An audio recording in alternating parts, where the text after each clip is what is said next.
Good morning, traders. I'm Adam Harris, and this is your opening bell. So it is Tuesday, the 28th of February. It is the last day of February 2023. And in terms of economic calendar news for today, at 3 o'clock out of the US, high-level, high-impact news, which is just consumer confidence data.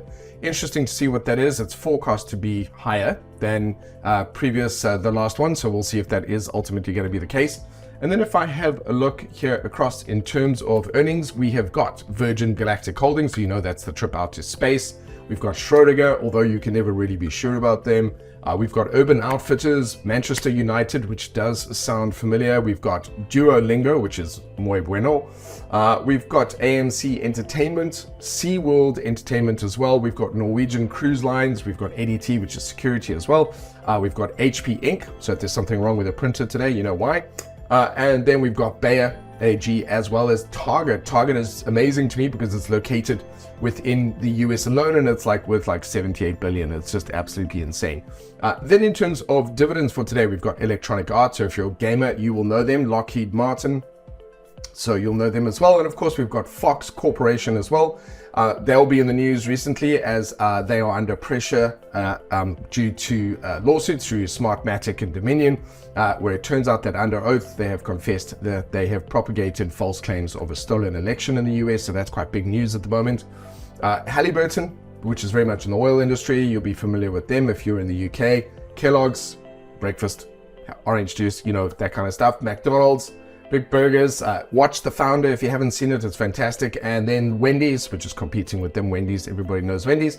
And then UBS out of London. So there's quite a bit going on in terms of dividends. There's a lot in terms of earnings. There's plenty of things that can stir up the markets today. If we go and have a look at the charts and just kind of recap. So yesterday it was a Monday, and so Mondays can occasionally kind of take a bit of a breather before they kick off the rest of the week.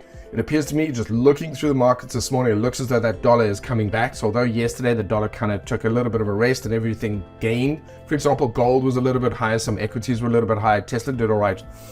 It already looks like today, straight out of the gate, I can see the euro is pushing lower, the pound is pushing lower, Aussie is pushing lower. I can see gold is pushing back down. Silver has already broken to fresh lows below yesterday's low. I can see the indices are under a bit of pressure and pushing a little bit lower as well, or as are some of those equities. And even then, very quickly taking a look at some of the cryptos, they're already pushing lower. So it does appear from the weekend analysis, the week ahead, where the expectation here is because last week's US dollar finished quite strong, that this week it is likely to attempt a follow through.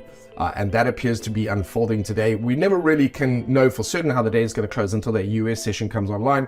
But certainly for the, let's call it the UK session, the London session, which will be from this morning through till this afternoon or till just past lunchtime, it looks as though that dollar is going to keep pushing. So it's reasonable to expect that a lot of the big things are going to start to get pushed lower against the US dollar. There will be a few exceptions to that, but generally speaking, my expectation is that we're going to see dollar yen and some of those yen pairs head higher, as will we also see obviously dollar Swissy, but we'll see things like the majors go lower against the dollar, weaken against the dollar. We'll see some commodities do that as well. And we'll see the indices and equities. Then we'll have to see individually how those equities cope. For the most part, best case scenario, I think some of those will be break even. So it could be a potentially choppy day. Traders will need to take that into account. On that note, I'm going to leave you with it. Have a fantastic day, and I will see you tomorrow morning.